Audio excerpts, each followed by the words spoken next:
Folks, we're here today on Same Storm, Different Boat to talk to Rickey Medlocke, a legendary human being, guitar player, born in a fantastic year of 1950, like me.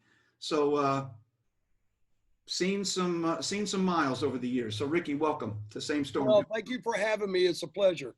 It's Thank you. Our pleasure to talk to you. So a lot of similarities here. We've shared a stage in the past. We were just chatting about sharing a stage with Charlie Daniels and these avenues that we're on.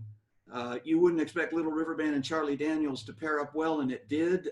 Even in Australia, he went down there, blew people away. Yeah. And you know, your genre of music and his would have been a great show. So just a word to R.I.P. Charlie. We miss him. He's a big shoes to fill. Yeah, I got the call the other morning quite early from our singer Johnny Van Zant, and it was like a punch in the stomach to me. We had known Charlie. Charlie was such a great friend of ours. He was like our godfather, you know. Yeah. And he was a big major reason why I think after the disaster happened with Lynyrd Skynyrd, and everybody thought that Skynyrd would never, tour again. He was responsible for bringing the guys out and having them to play, a couple of songs at his volunteer jam back in the 70s. And Charlie had stuck with us and had been around us, and we'd played so many shows together. And as a matter of fact, it was great because our last show that we played with Charlie was in Jacksonville, Florida. And we had filmed our farewell tour at our hometown in front of 57,000 people at Jaguar Stadium. And Charlie was one of the bands that was on there, and that was the last time that we had got to see Charlie, and he played with us, and he was always just so full of life and just such a positive Southern gentleman. He was bottom line, even with the talent that he possessed and the people that he touched, the fans. He was a patriot. He was just flat out a good man. And you know what? Ever since I found out the news, and all of us, it kind of hurts us that we can't be at his services right now. And it just, I've thought about him every day, ever since I heard this. So I'll probably. We're a long way. We're out in Arizona, and it never even occurred to me there's going to be hundreds and hundreds of people who were touched by him and his music over the years, and none of us can go. None of us can say to his services. Yeah, I know, and especially we sent him I found out from management that we sent him a great big white dove. From the Skynyrd band, a Freebird arrangement. Yeah. And you know what? I love Charlie, and I'm sure he's up there making great music with a lot of great ones right now. And they're probably having a good laugh over us. Yeah, they are jamming. That's for sure. That's for sure. One more question about, first of all, the video that you mentioned, is that something that could be seen sometime in the future? It's out there right now. It's not only a DVD, but it's also a live CD. It actually came out in the theaters last year for one night only around the country, and it's called the Lynyrd Skynyrd Street Survivors Farewell Tour, and we had an incredible lineup. We had a great night. And you know what, man, the fans, it was just incredible how the fans turned out. Like I said, there was around 57,000 people there. Wow. And what was really kind of funny is that I was standing on stage, and getting ready to go on. And the coach from the Jaguars, Doug Moran, he's standing there right next to him, and he looks out into the audience, and he says, "Boy, I wish we had this many people coming to the games." You know, and I looked at him.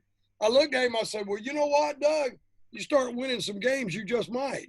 Right. There you go. Yeah. Or play some rock and roll at halftime. Yeah. Exactly. Yeah. Well, you so I'm getting from the gist of this. One of the things that we've got in common, of course, is we've been sidelined by the virus. Am I hearing that Rickey Medlocke is not touring anymore? No. You know, we've been asked, since this has been a farewell tour. Excuse me. You know, we've been asked, was it, you know, are you guys are just, you know, not going to play, you know?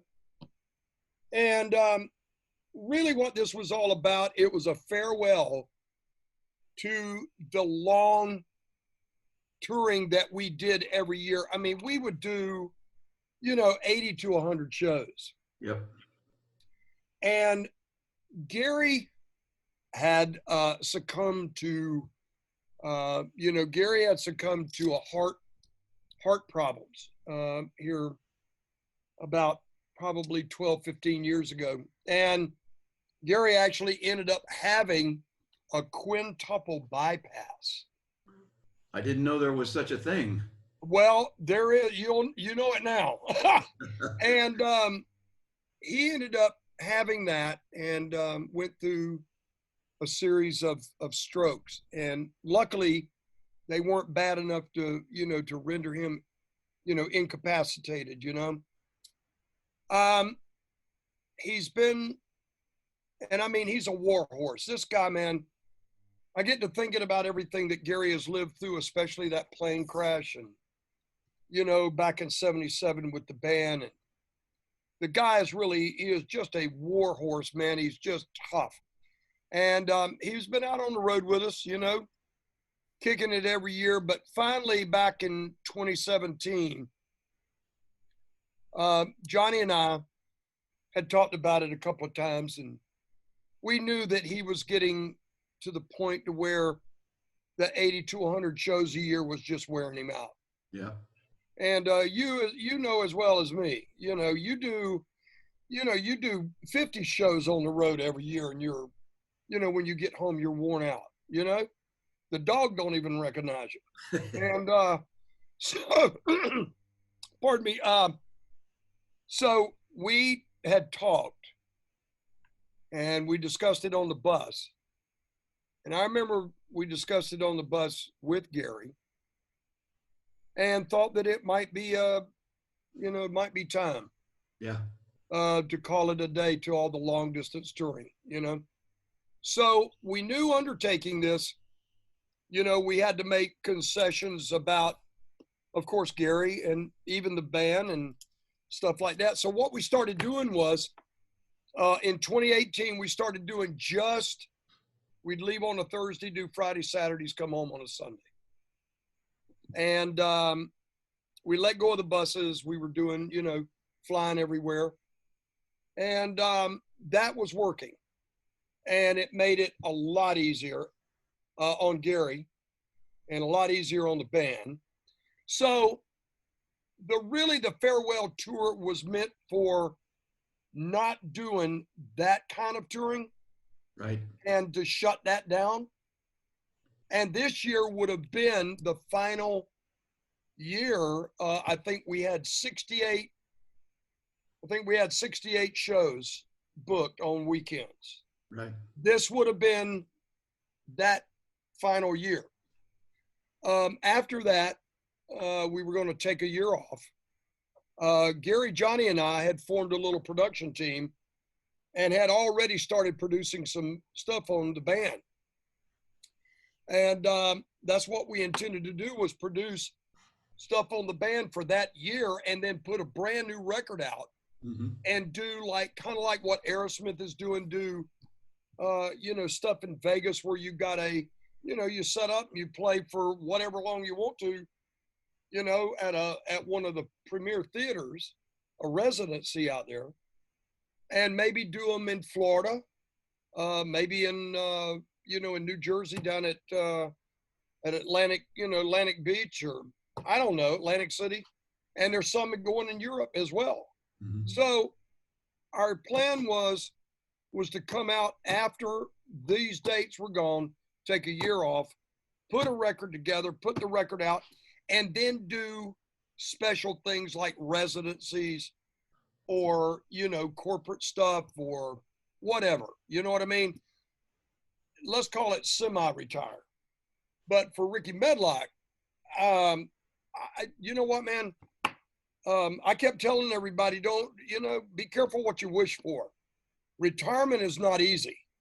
And now that everybody's been locked down, even Gary is like, man, come on. Is this retirement? And I went, well, welcome to it, Gary. There we are. He's like, no, we got to figure out something here. So I think what you'll see was providing. I don't think we're ever going to get back to, say, normal.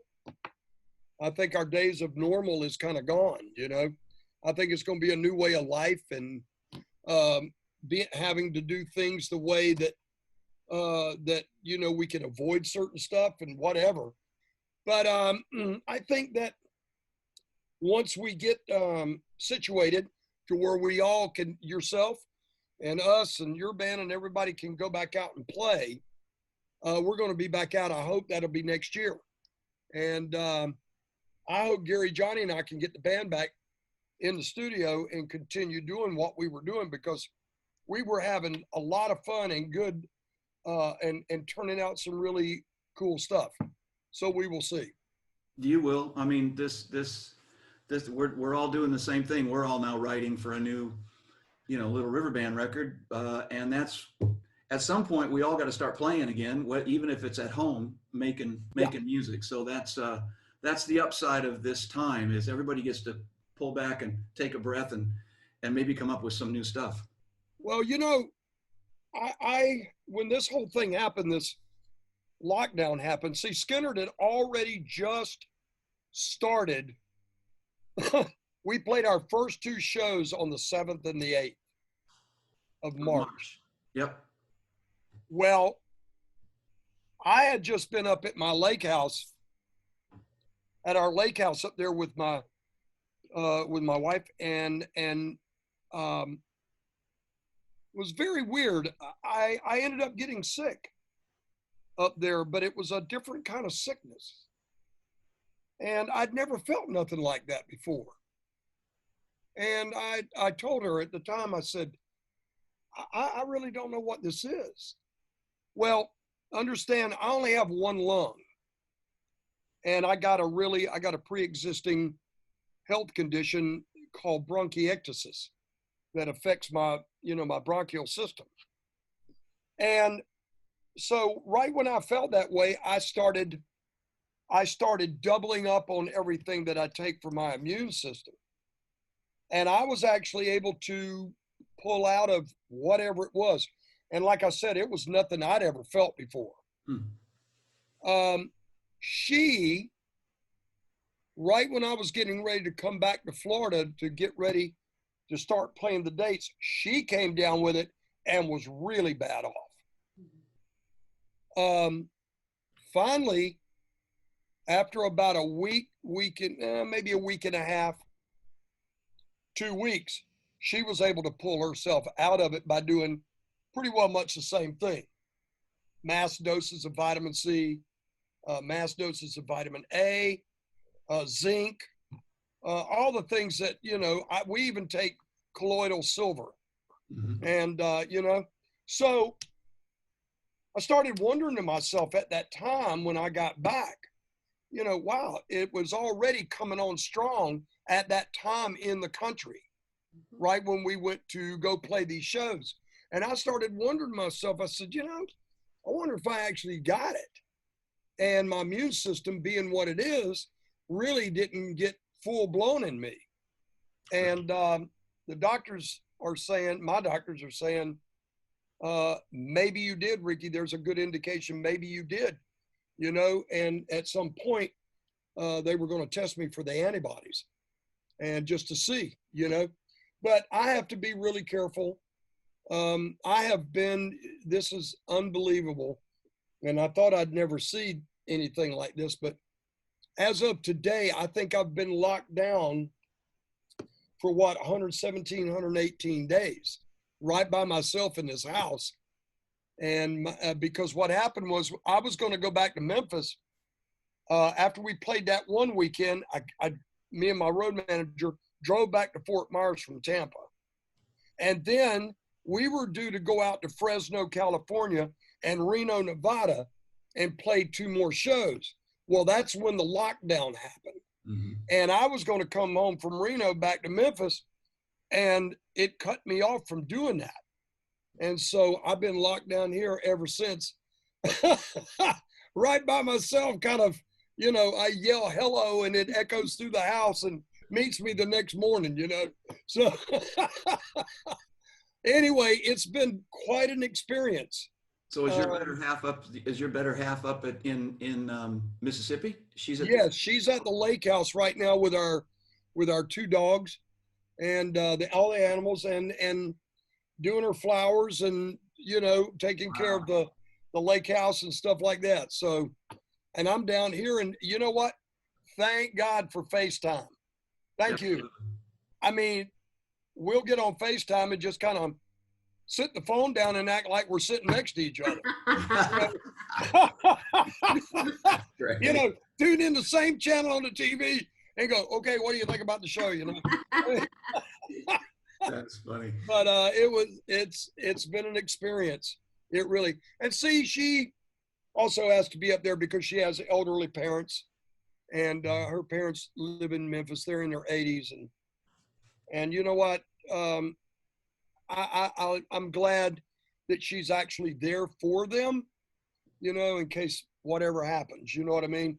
So that's been my life as it is right now. That's a long time apart, though. I got to say that. That's well, I'm glad I'm a fisherman. I've been in my boat and I've been fishing a lot. Y'all are familiar with how great the fishing is around this area. I tell you, one of the most beautiful things I did the other night for 4th of July, I took the boat out into the Caloosahatchee River and I just shut it off and I sat there in the boat. Of course, there was a lot of other boats on the river and stuff. They canceled out the fireworks here in town. And I went out there and sat on the river and cracked a cold one and sat on the seat in front of the console and just kicked back and watched all the fireworks that were going off around town that people were shooting off. And there were some great ones. Yeah. And I sat there until about 9:30, 9:15. And it was a beautiful evening with the full moon out. And after that, I came on in and took the boat, lifted it out of the water, and I was back, That's a cool 4th of July. That's a great story. Yeah, man. Do you, I too have a respiratory lung rare disease. And, I think as we move forward with this, and I spend quite a bit of time on the road with Wayne and the guys, and I try to formulate in my mind how things will be at shows when things get back to you guys getting back on stage. Are you concerned about your health, safety, and being around the fans and interacting with the fans when you go back? Well, I'm concerned. I am concerned, but I do believe, and I don't know, I would like to say, where I get information from and stuff like that. But after we hang up, I would like to send you to a YouTube video that I just saw this morning that my doctor sent me. And it's an eye-opener. And this comes from a doctor in Dallas. And this doctor in Dallas was on a morning show there in Dallas talking about what he's doing for his patients. My doctor just told me about a couple that was in their 50s that got it full blown. And he gave them hydroxychloroquine along with a Z-Pak. And hydroxychloroquine is actually a drug called Paquinel. And Paquinel has been around for so long, given to soldiers when they're in the war and, you know, all this kind of stuff, right? Well, he just sent me this video last night of the way to this doctor, the way he's killing it. And it's contrary to what, you know, the CDC is saying and, you know, the World Health Organization is saying. And I will send you the video after we get off, you know, after we get off the air. And so that you can view it for yourself, especially you, if you have this respiratory condition, because it does attack the lungs. And, you know, if you know, it was a real eye opener for me. And like I was just saying now, you know, he had a couple of patients that called him and had all the symptoms, the sickness, the extreme, you know, throwing up and coming and going, as they say, high fever, sore throat, shortness of breath, the whole bit. And my doctor was able to, he immediately went to giving them Paquinel along with a Z-Pak. And within a 12-hour period, they were already 20 times better. And now they're back doing great. And the lady herself, he's been treating her for cancer. Wow. Now, treating her for cancer, for lymphoma, it could have been a death sentence for that lady. Yeah. But he told me last night that she is doing absolutely great. So I will send you that video, the link to it, and you can click on it. And I urge you, please watch it. Yeah, please because do. it is very eye-opening and it's very encouraging. I do believe people like us, though, the things that you do, we do that are proactive to support our immune systems plays a huge importance in us staying healthy. Oh, absolutely. I mean, you know, that's what the Creator gave us, was an immune system to take care of us, to ward off anything. Of course, the older we get, the way the lifestyles, maybe some people's lifestyles and stuff, you start beating yourself up and you know, your immune system, you know, doesn't work as good as it used to, you know. But I gave up, you know what, I gave up drinking. I gave up drinking and the carousing and all the drugs. I never really smoked because I couldn't.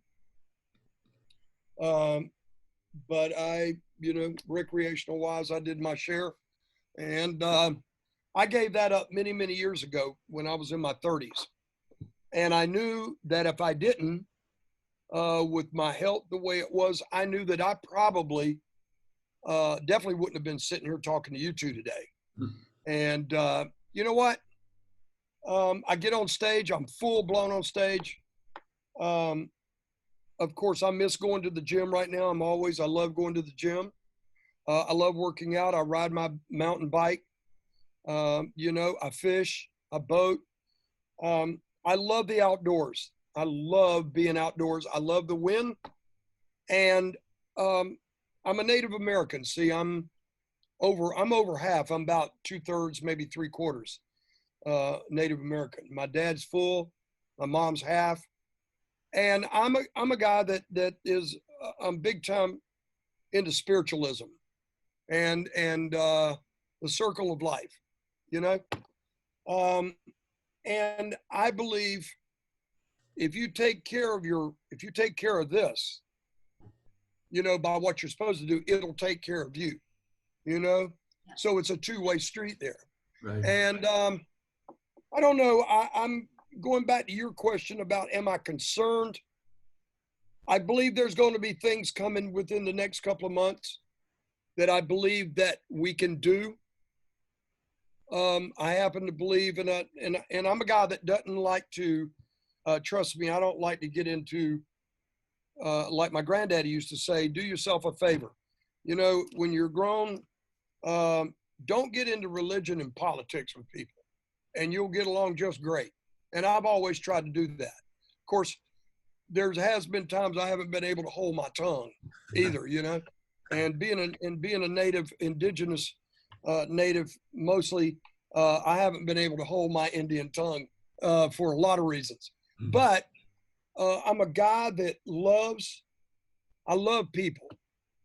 I love to talk to people. Like, you know, people meet me at an airport and they would be like, man, I can't believe you're actually will stand here and talk with us this long. Well, yeah, because that really the bottom line is I'm just a guy. I'm just I'm a human being, you know. Now I have met some that will come up to me and give me a weird attitude and, you know, ask me some strange stuff, and I'll cut that off. You know, I just turn around and go, hey, I ain't got time for you. I won't turn around and walk off. But most of the time, like us sitting here, as you can tell, I'm not at a loss for words. And I love sitting and talking with people and hearing what they have to say. Mm-hmm. How are you taking care of yourself, or how are you taking care of your family, or what do you do for a living, or, you know, do you like to fish or hunt, or what do you like, driving a car, or whatever you like to do, you know what I mean? I love hearing, and I've heard some incredible stories just by being that way, because they'll open up, they'll say, wow, he really wants to know. And they'll open up to me, and the next thing you know, they're talking, and I just let them talk. Just go for it, you know? And I love that. I guess I'm a people person, you know, and that's the way it goes. The other thing about that we always say too, we always go out and meet people after shows and whatever. A lot of bands won't do it. A lot of bands stay in their own bubble. They're in their own little pocket. They, you know, back to the bus.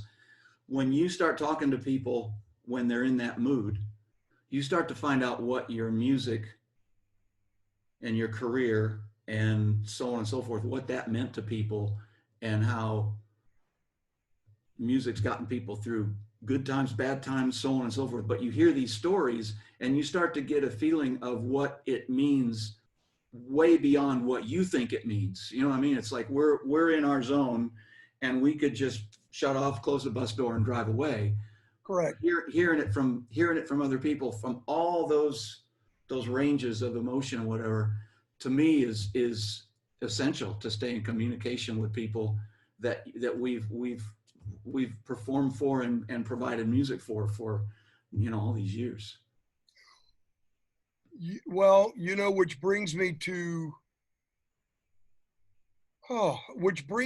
this, you know, Skynyrd's always done these, we've always done these meet and greets, as probably yourself. And we always did these meet and greets at the beginning, right before the show, 35, 40 people, whatever. And those are some of the best things. Yep. Because I watch them how they get so excited and they freak out. I mean, oh my God, it's the band. Yes, the band, you know? Yep. And they just, I think it makes their day or their year or whatever. I mean, they're so excited, you know? And that's another point that you bring up about my concerns about the fans. And I am concerned about that because I don't think, seeing as how Gary is in the situation he's in, and me, I think that that's going to be a major factor that we're going to have to examine if we're ever going to do it again. That's for which sure. If we can't do it again, it's going to break it. It's just going to, wow, we're just going to be like, really, you know? Yeah. Another concern of mine, I mean, you know, we'll be distanced from the audience. Another concern of mine is our crew. I mean, we got to be right up around our crew, right up around all the backstage rhetoric that goes on with stagehands and security guards. And I mean, at a Skynyrd show, man, I can count you, 50, 60 people backstage, Yep. So it's like, that's going to be, I think, a bone of contention. But you know what? I'm a positive guy, and I think that it's going to open up and it's going to be right. We're going to get back to a way to where we can make this happen, because music is so freaking universal. It's a healer. It heals people. You know what I mean? And I'm just so blessed and fortunate to have had a great set of parents who were actually my grandparents, my mother's parents. And I was raised in a music family. I was around music all the time. I was fed it, spoon-fed music. And my granddaddy, I give it all to him, and my grandmother. But my granddaddy, man, he was always a guy that let me explore music avenues that wasn't a part of him, that he didn't know nothing about. Rock and roll, he didn't know nothing about rock and roll. All he knew is the Delta blues and bluegrass country stuff, and he was a very talented guy. I've always liked to say that my granddaddy had way more talent than I did, and he could pick up anything. And I used to ask my granddaddy, how did you learn how to play all this stuff? And he goes, well, actually, Rickey, out of necessity, because he goes, and he played on the road with a lot of different Nashville celebrities, and he was a road guy. And then he had his own bands. When he wasn't on the road, he had his own bands. And also, and I'll tell you a little bit about it. Also, he was on a local TV show out of Jacksonville that played all over the Southeast. And it was called the Toby Dowdy Show. And, but I asked him, how come that you learned how to play all these things? And not only play them, but he played them great. I mean, he'd go from a 5-string banjo that was his specialty, to a fiddle, to a guitar, to a dobro, to a mandolin, harmonica. And I mean, you could line them up and he'd just pick them up and start playing them. And I was like, my God, Well, I tried to do that. I tried to emulate that, and he sat me down one day and he goes, hey, look here. I tell you what you need to do. Yeah, what is it, Pop? He goes, you need to pick one thing out. Yeah. Just pick one and try to be, or go after it and be great at just one thing. Don't do like me, because the times have gone forward now. You're not back then, you're up here. And just pick one. And from that moment on, I'd already been playing, believe it or not, I got pictures of it. It's great. He sat me down, he bought me a miniature 5-string banjo. And he taught me how to play banjo at the age of 3 years old. Now I've got pictures of me on television with him on the Toby Dowdy Show.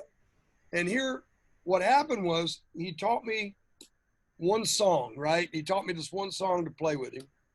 And I learned it, on the banjo. And I wasn't 3-finger picking, because my little hands, just had not learned how to do so. I frowned, Well, he went to Toby and he said, Toby, I got to ask you something. He said, Rickey, my grandson, I've taught him how to play banjo. And he and I worked up a song together, and I'd like to bring him on the show for just one time and let him play with me. And Toby said, you know what, that might be great. Yeah, bring him on. So I went on and I played one song with him. And the fan mail, I guess you should say it, to Toby, that poured in after that was saying, that was so cool, so great. You need to have him back. I was on there for 5 years. And till I was 8 years old. And the ripe old age of, the ripe old age of 8 years old, yeah. Till the TV show folded, and the rest is history, you know. And I met some great people on there. I mean, Toby would have these special guests. I got to meet Roy Rogers and Trigger. I got to meet Lassie, the original Lassie. Wow. He had them, and my favorite, he had Clayton Moore, the Lone Ranger, on there. And I was a huge, of course, Lone Ranger, especially Tonto, you know. Yep. I was a little disappointed that Tonto didn't come with him, you know, but hey. But what was so cool was he picked me up and put me up on silver. And I sat there and I was just like, whoa, you know, and I can still remember it like it was yesterday. Yeah. And before he left, he popped one of his silver bullets out of his belt and gave it to me. Sweet. And I still have it. Sweet. Wow. Yeah, That's it's awesome. killer. Before we let you go, there's one other story. I hope that this is okay to share. We have mutual friend and business associate, Donna Wilson, handles our PR, handles yours. And she told me a story that I think has got some amazing insight into a lot of the things that you mentioned. You know, that you started with your grandparents and playing since you were 3 and whatever, and your heritage, and where you get your information from, and your spirituality. All this kind of comes into this one story. She said that when the virus hit, you had never ever been told before, none of us really are, that you can't play anymore. Actually, I was told that in college, don't play anymore, you're going to do this, and I freaked out and left college. So, but your reaction was that you actually you felt anger at your guitars. That is fascinating to me, and I get it from a spiritual standpoint that they were your expression, and now they're just sitting there quiet. Can you elaborate on that? Because that is just a fascinating point of view. When this thing happened, and we were told that we probably wouldn't go out this year, be back out on the road, playing, because I live to play music. I always have, and when I started out, I never questioned myself that I was not going to make it. I always knew in my heart, I am going to make it, one way or the other. And when this whole thing came down, I had a J200 sitting in my living room, and I had my 55 Gold Top sitting in there, and various guitars, you know, spread out through the house. And out here, I'm in my mix room. I have a mix room at home, and in the bathroom is stored probably over 38 instruments in here. And then the rest of them are over at the bigger studio. Mm-hmm. I would walk by those guitars in my house, and I wouldn't even come out here. I would walk by those instruments, and I would look at them, and I was just angry. How could anybody cut me off from doing what I love to do? Right. I was angry. I was frustrated, sad, and I would look at the guitars, and they were my link to being able to do the thing that I'd done all my life, one of the things I most love to do. And so therefore I was angry at them. Yeah. You know, I didn't know, I mean, I just was, you know. How could you take this away from me, you know? Yeah. And because those guitars are my ladies. I've had an ongoing affair with electric guitars all my life, you know? And now my ladies have left me, and they've turn to something else or turn to somebody else or whatever. And I was just mad, you know? But here recently, I don't know what happened. Maybe it was my better half talking to me and, you know, and stuff like that, going, baby, it's going to be okay. It's going to be all right, you know? And both of us have been getting each other through this time. You know, to be gone from her for 4 months, I mean, that's like, you might as well took me out in the street and just beat me down with a pole, you know? But I finally was so interesting. I walked over to my goal top and I looked down at my goal top, you know, and I went, hey, I'm sorry for being mad at you, you know? And I walked back out here in the mix room. I hadn't been out here in months and months. And I started dusting and I started cleaning and, you know, took on my little project. And then I walked in the bathroom where some really beautiful girls were sleeping. And I took out my 59 Les Paul and, you know, and I brought it in here and then I took out another one and then another one and kind of apologized to all of them. You know, for being so angry. Yeah. And guess what? I come out here to my mix room, crank everything up because it's dead silent outside. I don't have to worry about bothering anybody. And I just blow it out in here, man. I'm back to playing. So you've been forgiven by all of them, right? Yeah, they kissed me and said, it's okay, baby. Good for them. I want to touch base on something real quick. I know we don't want to take your whole afternoon, but No. you mentioned being Cherokee, and I have a bit of Cherokee in me too. And, you know, living out here in Arizona, our home butts right up to a reservation out here. The Native Americans have been hit extremely hard by Oh, the I know. virus. Yeah. And, you know, my heart goes out to them just seeing what we see here in Arizona. Can you share a little bit about your thoughts about that and about, you know, how can I truly personally feel, without going all off into politics or whatever, but I feel like the Native Americans have yet again been left behind in help dealing with this virus and this situation. Can you just share a little bit of your thoughts on that? Well, my thoughts are, you know, my father was Lakota.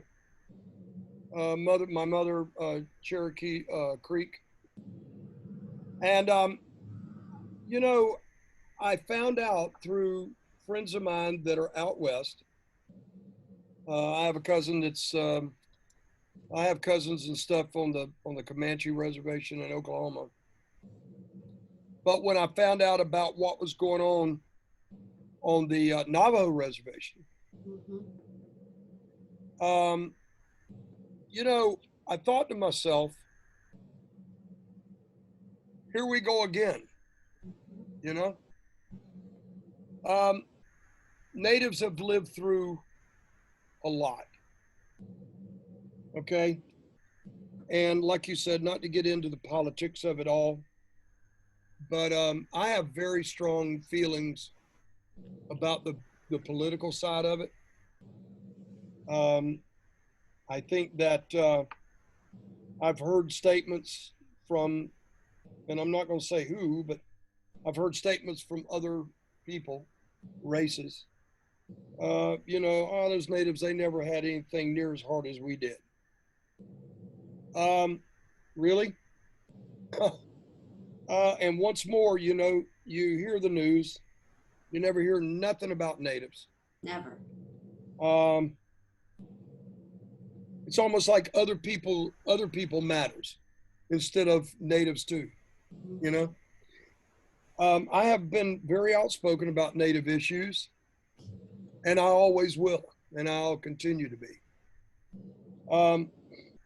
We have a very serious crisis, not only now the COVID-19, but we have a very serious crisis, a pandemic of our own, where Native women, girls, older women and stuff have disappeared year after year after year, never to be found, or murdered, horribly murdered. And, you know, this has been, you know, the president started a task force for indigenous women being, you know, disappearing and stuff like that. And I, you know, I appreciate that. But it needs to go further. But will it ever go further? I'm not really sure, because a lot of other people think that they're more important than natives are. And I find that to be really sad. There's an old saying, the Pilgrims didn't land on Plymouth Rock. Plymouth Rock landed on us. And you know what? It's a sad deal when you got the very first Americans that have been left behind and don't count. And are continually left behind. And continually, and now, you know, people just shrug it off. You know what? Those Indians, they got casinos. They'll be all right. Yeah. You know, you know, I get, you know, a lot of times I get asked questions about it, and the words that come out of my mouth is not good, but that's the way I feel, and that's the way I'm always going to feel. Yeah. I have a lot of friends around the country, all natives. I got a lot of great actors that are my friends. Wes Studi is a good friend of mine. Gil Birmingham, that's right now is on Kevin Costner's new series Yellowstone, one of the main actors. Zahn McClarnon, who was in Longmire, and he's now in a new series, couple of series. You know, Graham Greene, that was in Dances with Wolves along with Wes. Everybody feels this way. We all feel this way. Do we dislike? Do we really dislike others because of what happened to us? No, we don't. And that, you might find that very surprising. What we dislike is just the way it's been handled, the way that it's been treated, the way we've been treated. Native people have been treated. You know, and it does my heart so good to go out and play, and you'll have natives in the audience that come up and point to me, you know, because I've got Indian on my forearm here and Sioux over here, and, you know, I'm all native, you know, right down to the tattoos. I'm just all native. And I don't know. I think that we need a day of reckoning to come to where all people need to come together, and we need to stop the rhetoric, because nobody's going to win. At the outset of it, we're all going to lose. There's no winning in this, and that's the thing that really bothers me. You know what I mean? If Armageddon happens, we don't win. Nobody wins. So I think that, you know what?